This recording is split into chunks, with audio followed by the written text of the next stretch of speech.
Hello everyone, thanks for stopping in. Today we're going to be talking about Math 121, section 6.1, and we're going to start off with a couple definitions. The first one is a definition we're revisiting, but it's normal distribution. Remember, a normal distribution is a symmetric bell-shaped curve representing a data set. Remember, we've seen normal distributions, right? It's a graph that looks something like that, right? Here's the axis, here's the graph above it, right? Now, that's a normal distribution. In this section, we're going to be mostly working with standard normal distributions. So a standard normal distribution is a normal distribution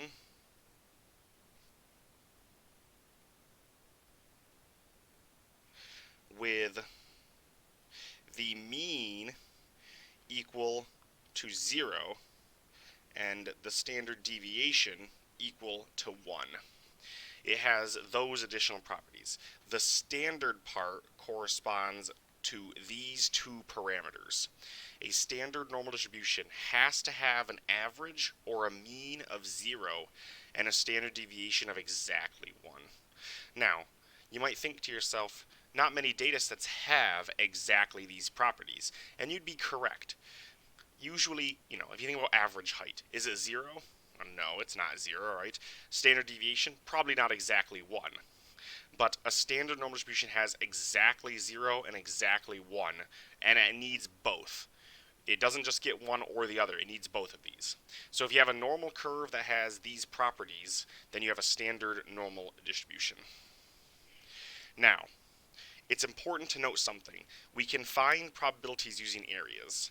The first property we need to know here is that the area under the standard normal distribution is 1. The area is equal to 1. So if I draw a normal curve and I put an axis here, and let's say right in the middle we're going to put 0. The average goes right in the middle. And then if we label it,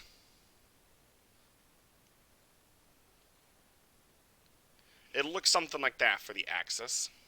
And these values here are actually going to be z-scores. Remember back to z-scores. The mean always has a z-score of 0. Remember, a z-score is how many standard deviations you are away from the mean. So the z-score for the mean is always 0.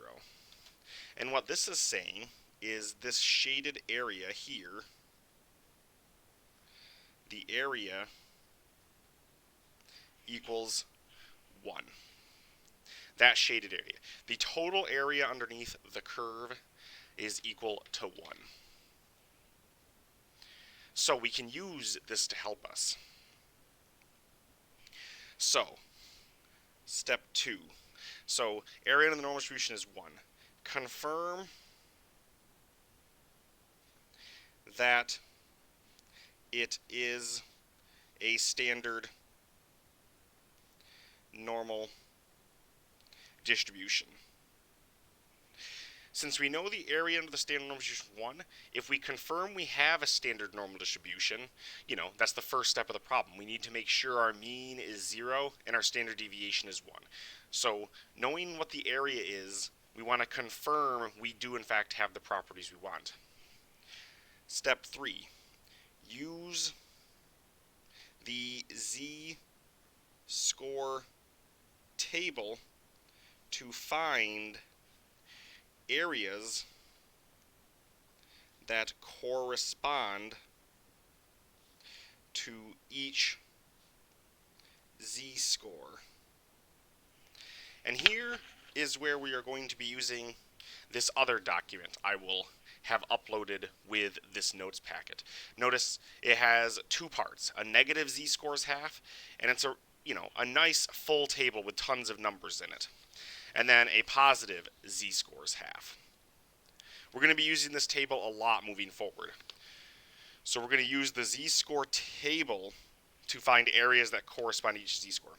These 4-digit decimal numbers that are in the middle of my table here, on either one, these 4-digit decimal numbers are areas. Notice, look in this picture up here. There's a z-score, 0 is right in the middle, and notice this shaded area. These tables find this shaded area, the area to the left of the z-score. Notice when a z-score is super negative, negative 3.50 and lower, you get 0.001.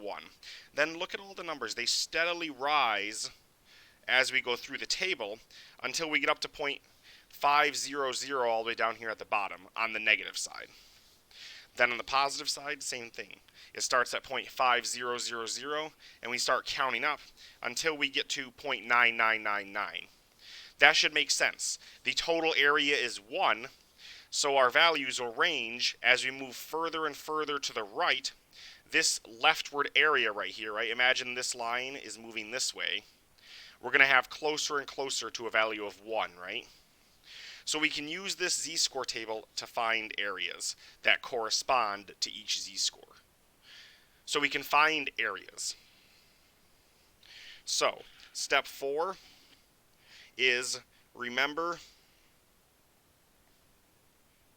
the area is to the right of the z-score. The area is to, the left of the z-score. The area is to the left of the z-score. Left, right? Left and right. So we got to look at the area on the left. The area is to the left of the z-score. So now we have an area. So we can use this table to find areas, and we'll look at specifically how to do that in a moment. But for right now, we can find areas out of this table. That's what this is telling us. This table helps us find areas. But we're not looking for areas. We're trying to find probabilities. But there's going to be a idea here in the 5th step. The area to the left of a z-score represents the probability that a random data point has a value less than the said z-score. And this is the key here. The area to the left of a z-score represents the probability that a random data point has a value less than the said z-score. So what this means is these areas relate directly to probability. This z-score here, let's say it's 1.2. I'm just going to make up a number for it. Let's say it's 1.2. And I want to take a random person from my data set. The probability that my random person will have a value in this shaded region, 1.2 or less. Their data values are on the axis here, right? The probability is equal to the area in this picture. So the area here is equal to the probability. Areas and probabilities are related to each other when looking at distributions graphically like this. Part of what helps us is the area is equal to exactly 1, right? Remember, the total probability is always equal to exactly 1, right? The set of all possible outcomes. The total area is equal to exactly 1. The area to the left of a z-score represents the probability that the value is less than. It's less than because the table goes to the left. Left. It might be important to circle the word left. It's already capitalized, but on both of them it might be good to circle the word left.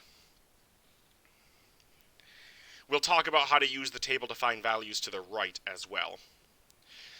So we have a caution. So now we have an idea we can relate probabilities to areas. And it might make more sense when we start doing some examples and we can start drawing a picture and looking at some actual data. But let's have a caution first. The caution is do not confuse z-scores with areas. Z-scores are the values along the axis. Areas take up the shaded portions, right? Areas and z-scores are not the same thing. We've already talked about z-scores. The new thing we're finding are these areas from this table. Now, let's actually take a look at an example. How would we look at this in a question? Let's actually see what we're going to be doing. And so we have an example, bone density tests. A bone mineral density test can be helpful in identifying osteoporosis. That just makes sense, right? That's just the background information. The result of a bone density test is commonly measured as a z-score. Okay, so I have z-scores. All right. The population of scores for a bone density test is normally distributed with a mean of 0 and a standard deviation of 1. So this part right here tells me I have a standard normal distribution, right? Normally distributed, mean of 0, standard deviation of 1. Those properties tell me I have a standard normal distribution, right? Use this information to find the following problems. Find the probability that a randomly selected adult has a bone density score less than 1.27. So this is telling me that z of 1.27, that is my score, and I want to look less than that. Well, in these problems, the first thing we need to do is identify that we're working with a normal distribution, and we need to use the z-scores to find the probability. So I have a probability, I know it's a standard normal distribution, and I'm working with a z-score of 1.27. I'm going to sketch a picture. I'm going to draw a normal distribution, and it might be helpful to put a dotted line here in the middle, and put the number 0 right there. Because the mean, remember, the middle is always 0 on a standard normal distribution. That's the mean, right? Now I'm going to graph z equals 1.27. That's going to be somewhere maybe about here, right? 0 is here, 1.27 is a little bit bigger than it. I'm just sketching a picture. It doesn't need to be exact, right? I'm just trying to sketch a picture and get an idea. So I graphed my z-score in question, I drew my normal distribution, and I plotted 0 as a reference point. Now, the probability will correspond to an area. So I need to shade this picture to represent an area. I'm looking for an area. Notice it said less than 1.27.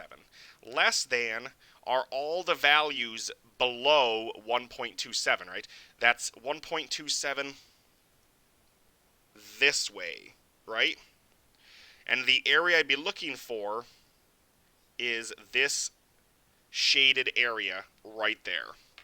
That area that I just shaded in will give me my answer because probabilities relate directly to areas. So let's see if we can figure out this area. Well, notice I shaded to the left. That's helpful because my table works to the left. Notice I have the value 1.27. Now, I'm going to write a little bit of things here because we haven't used the table yet, and I want to write what 1.27 will look like. Our table has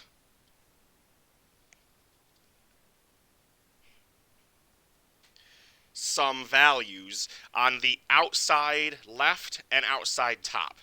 Look at the table. Outside left and outside top. Positive because 1.27 is positive. We want to look at 1.2 and 0.07. We want to look at 1.2 and 0.07 because these two values, notice right here, 1.2. It's a little hard to see on the camera. Maybe if we... 1.2 on the left, right? And 0.07 on the top. 0.07 on the top.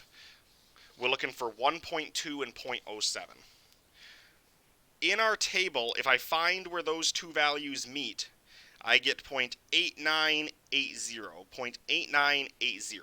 So in my table, where those two meet, I have 0.8980.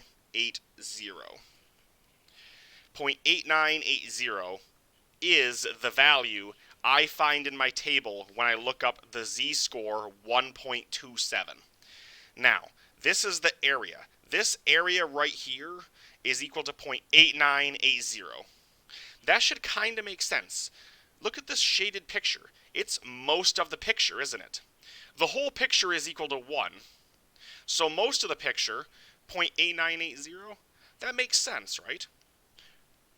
0.8980 means 0.1020 is what's not taken, right? That's what would give me to 1, right? Some quick arithmetic in our heads.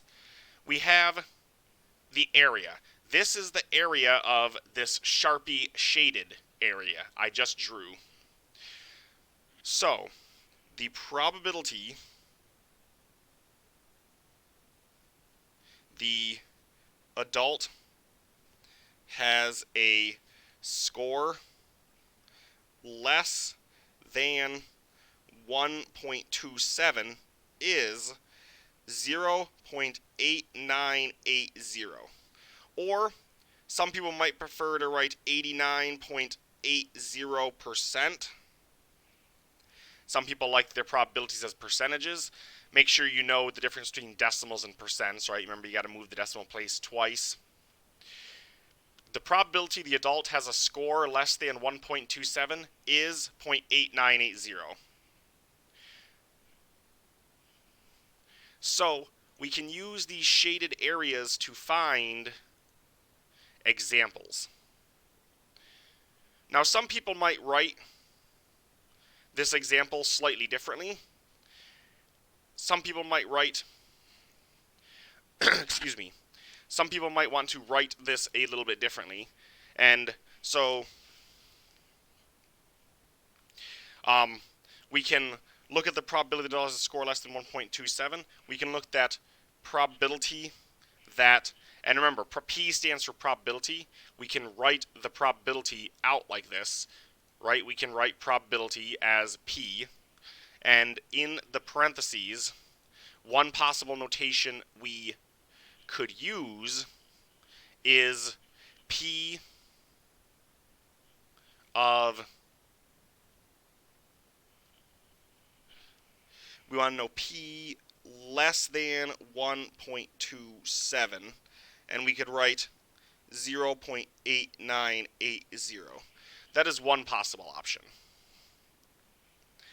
One possible option we have. P less than 1.27 is 0.8980. Just a shorthand. There's a few different ways we might see this probability part written. I was kind of thinking of a few different ones. This is one example of the probability written like this. But in general, we kind of like to think of things as sentences and words rather than to think of things as symbols. Just because words are clearer, right, than symbols. So notice we were given the z-score here, and we found the area. Let's look at another example. So we're still in the bone mineral density, and want to find the probability that a randomly selected adult has a score above negative 1.0. And this is a useful value because in the medical field, bone density of negative 1.00 or greater is considered a healthy score. So, the z-score in question is negative 1.00. That is my z-score in question. So already I'm going to switch to the negative table. I'm going to want the negative z-score table, I know, at some point, because my z-score is negative. I'm going to keep that in mind now. Now I'm going to draw a picture again.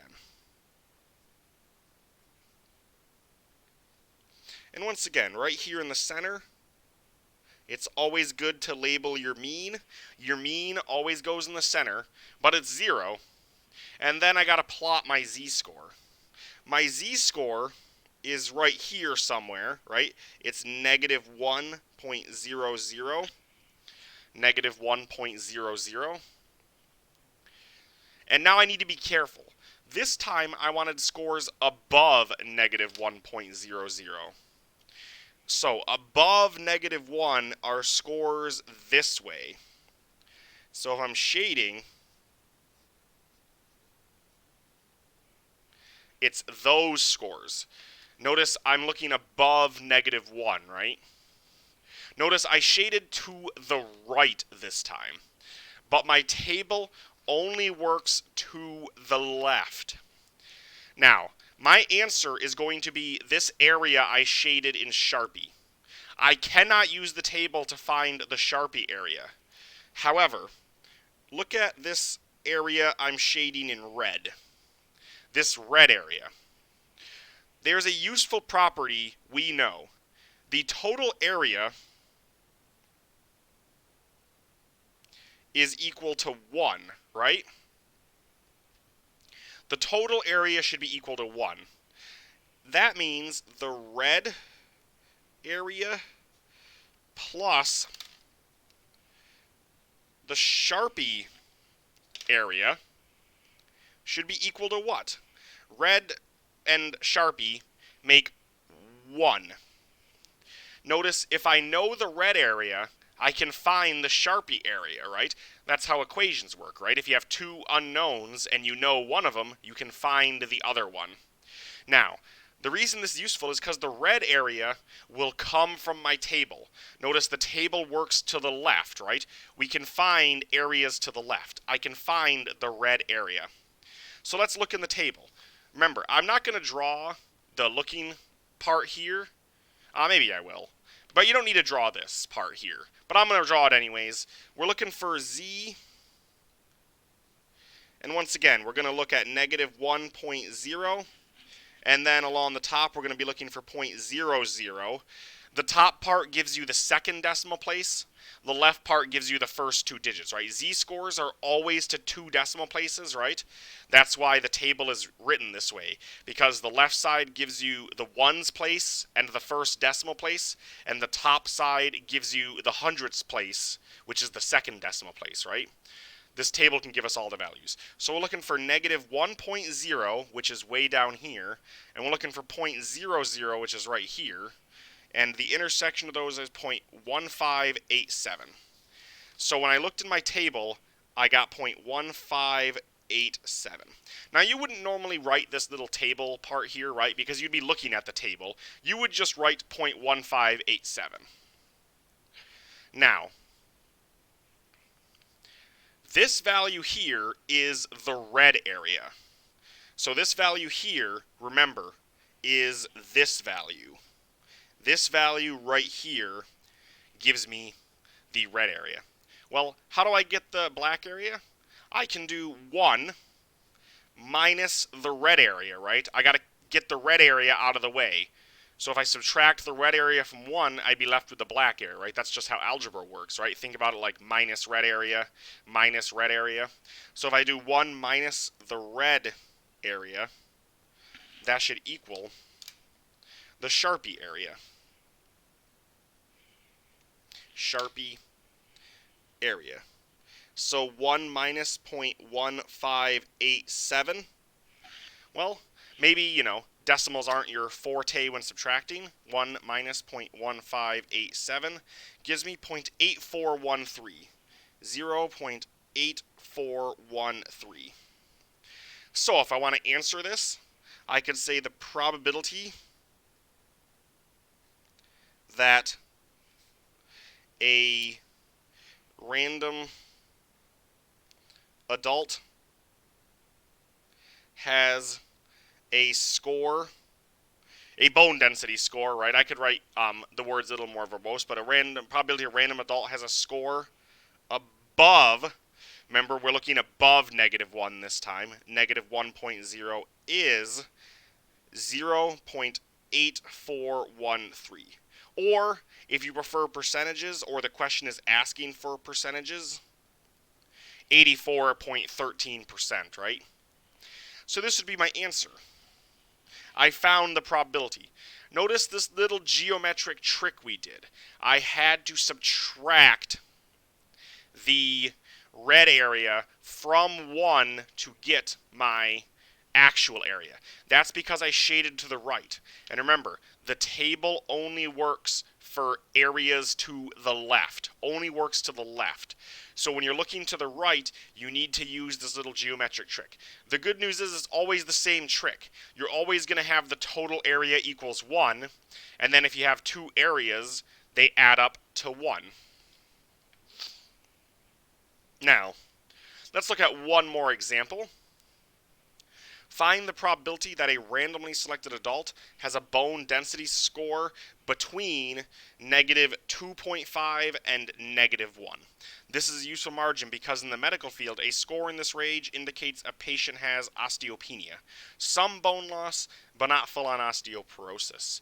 This is a useful margin, -2.5 and 1, and between them, because I can start treating my patient before they have the condition of osteoporosis early by identifying, right? So I'm looking for a probability again. I've got some z-scores. This time I have two z-scores. I have two z-scores. I have z equals -2.50 and z equals -1.00. So I'm going to draw my picture.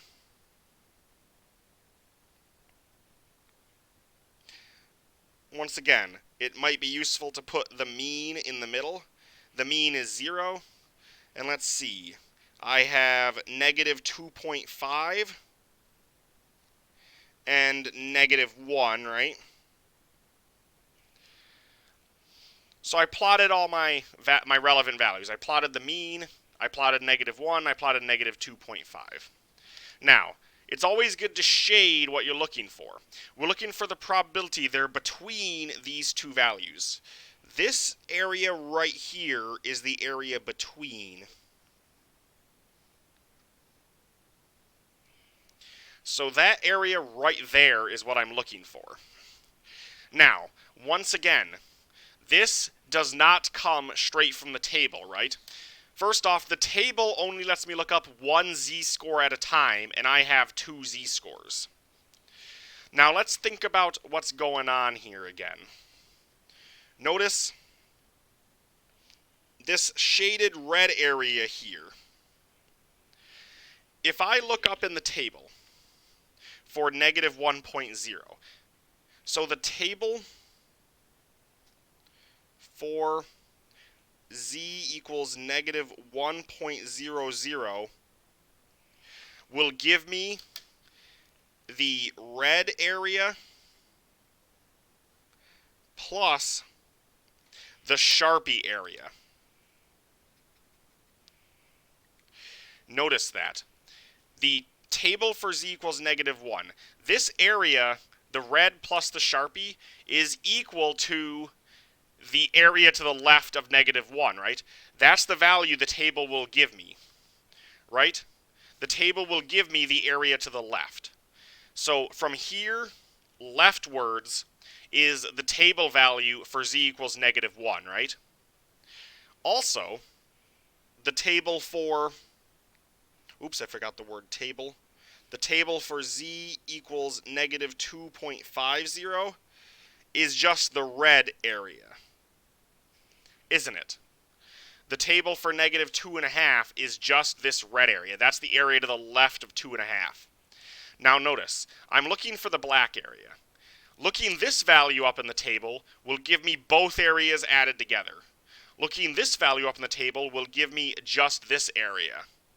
So if I take this value and subtract this value, I will get the black area, the Sharpied area, right?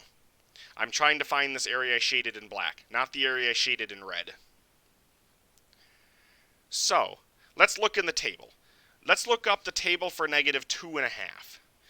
-2.50 would be 0.0062. So the table here gave me 0.0062. 0.0062 when I looked this value up. How about when I look up z equals negative 1.0? Z equals negative 1.00 gives me 0.1587. We already knew that though, right? If I look here, negative 1.0.0, that's 0.1587, right? We already found that in this example, didn't we? It's still the same value, right? 0.1587. So these two values came from looking these two numbers up in my table. Remember, these are the areas to the left. I was looking for this in-between wedge, so I can actually take 0.1587 minus 0.0062, and that should equal my area in question. That should equal the black shaded area. That should equal the Sharpie shaded area. Well, subtracting these two gives me 0.1525, right? If decimals aren't your strong suit, you can always 0.1587 minus 0.0062, right? 0.1525. So I get a value.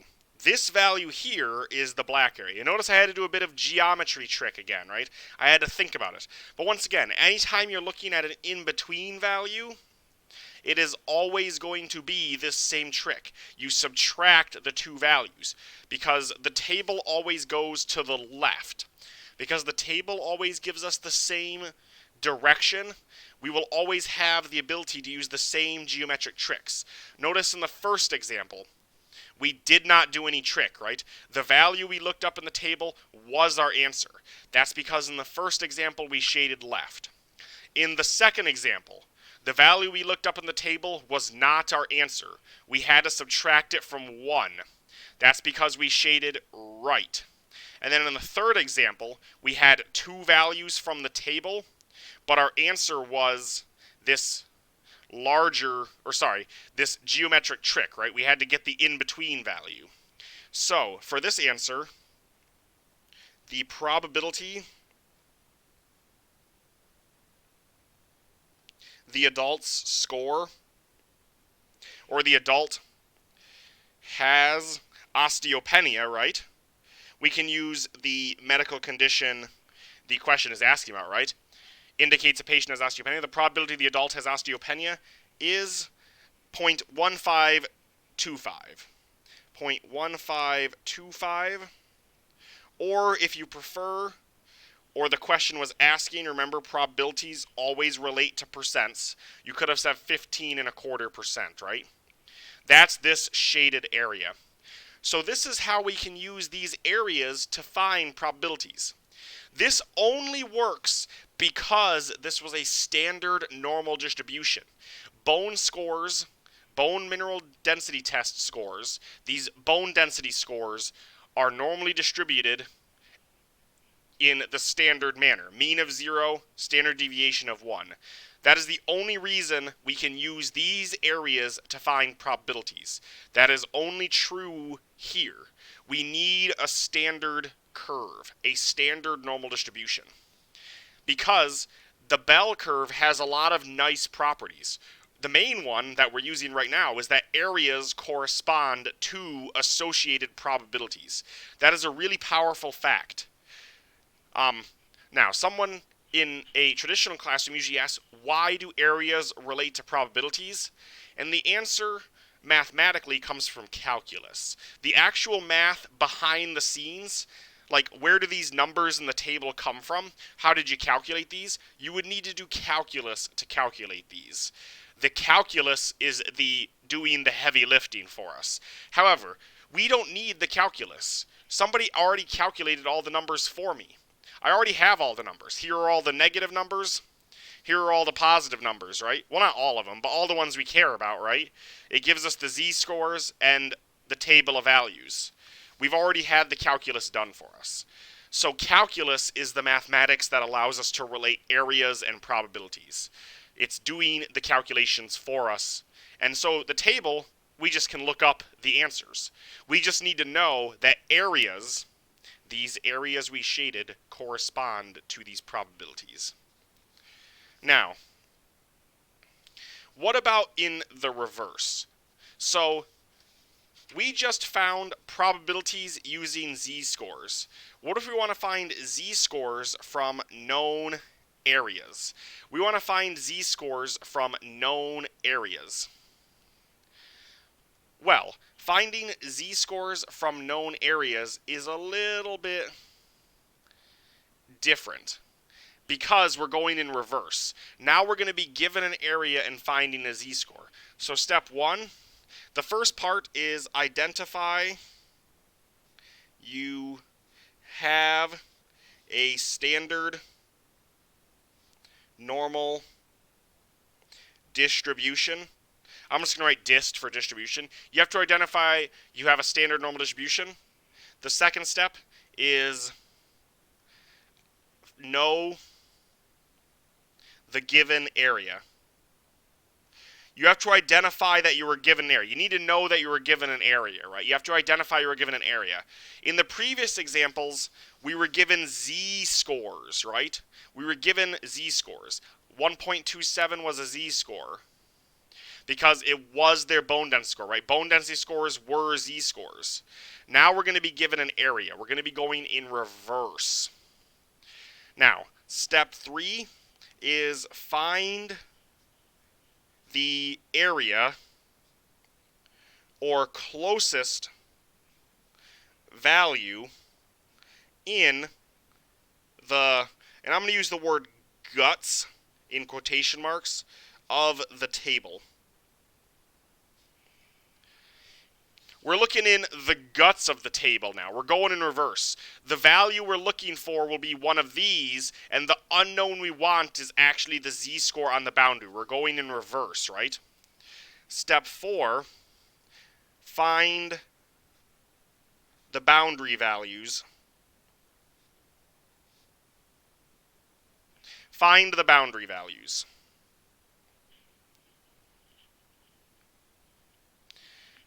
To get, so you find the boundary values to get your z-score. You find the boundary values to get your z-score. So you can find the boundary values to get your z-score. So you'll be given a value that is in the guts of the table, or closest to it, right? There's not every possible 4-digit decimal in this table. If you look, between 0.0125 and 0.0122, right? Those two numbers are close, but if my value was between them, I would look at which one's closer. So, let's look at an example. The bone density part 2. We're using that same bone density setup. Find the bone density score that is a 95th percentile. So I'm looking for the score. I'm trying to determine the score that is the 95th percentile. So right away, I recognize I do not have a z-score for this question. I know I'm working with a standard normal distribution, but I don't have a z-score. The 95th percentile corresponds to an area of what? Now remember, 95th percentile. That means that the score in question will be such that 95% of my data will be less than that score. So the area corresponding to that will be 0.0950, because 95% of my data, right? 95% of my data will be less than that score. That's the definition of a percentile, right? The 95th percentile means 95% of your data has to fall below that value. So when I draw my picture, I'm going to draw a picture. Now, I want to shade this picture in a manner. I'm going to put the mean in. I want to shade this picture in a manner so that the 95th percentile is represented. Remember, the 95th percentile means 95% of your data is smaller than that value. So if I'm trying to find a value, maybe it's right here. I don't know what it is. I'm just going to put a z there. I do not know what that z value is. But if I shade, if we look at it here, that area, this area right here is, hand-drawn, but roughly 95% of the picture, right? This area here is 0.9500. I'm looking for a z-score. I do not know what this z-score is, but I'm looking for the z-score. So the percentile definition helped me know that this area right here is 0.9500. Notice my z-score must be positive because, you know, it's the mean, 50% of the data is less than the mean, right?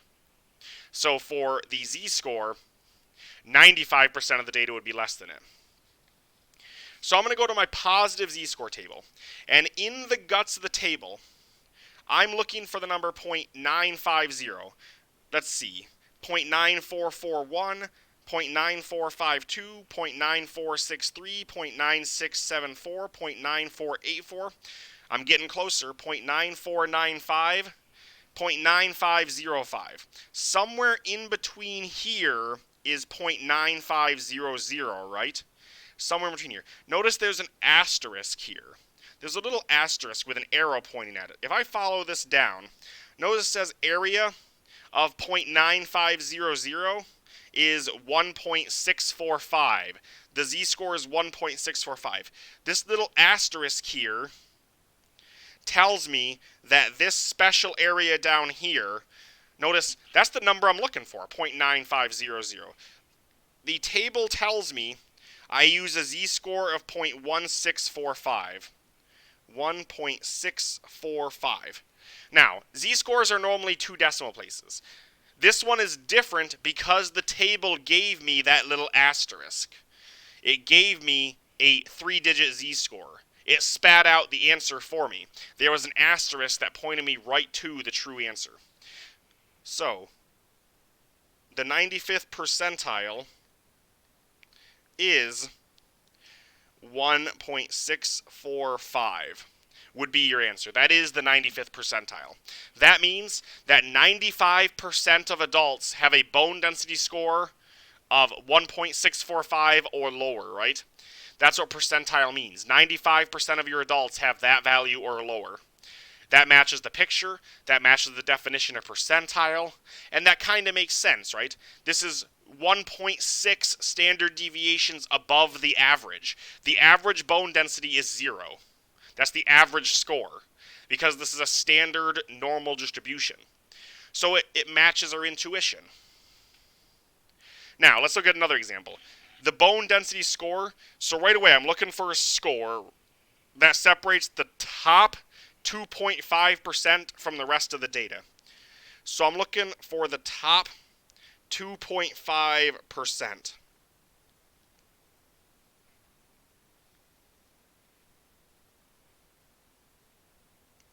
So I'm going to draw a standard normal distribution. The average is 0 and it's a normal curve, right? I'm looking for the top 2.5%. Well, that's going to be this small wedge right here, right? The top 2.5% will be this small wedge right here. This area is 2.5%. What's the rest of the area? What's the area to the left of the z-score then? What would the total area be? It'd be 100%, right? It's 1. It's 100%.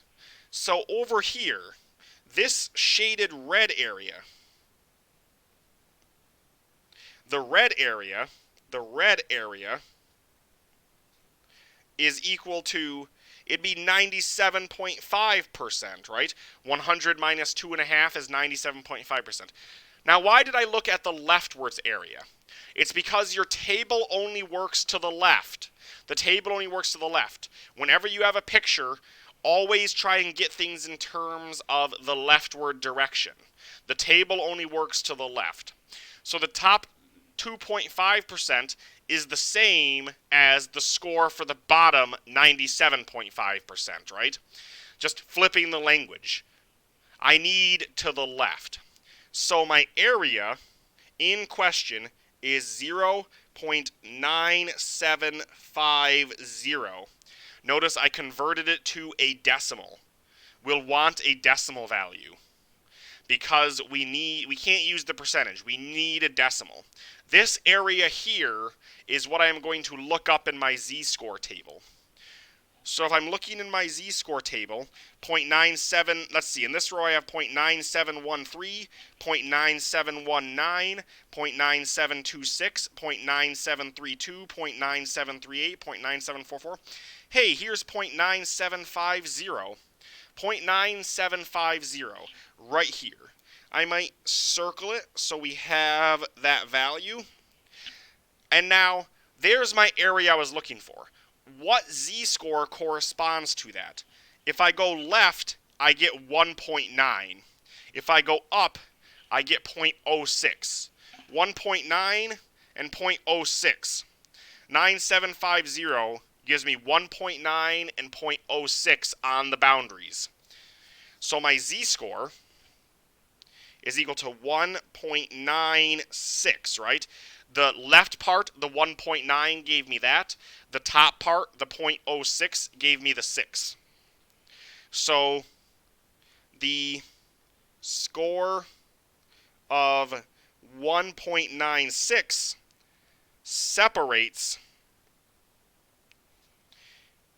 the top 2.5% from the rest of the data.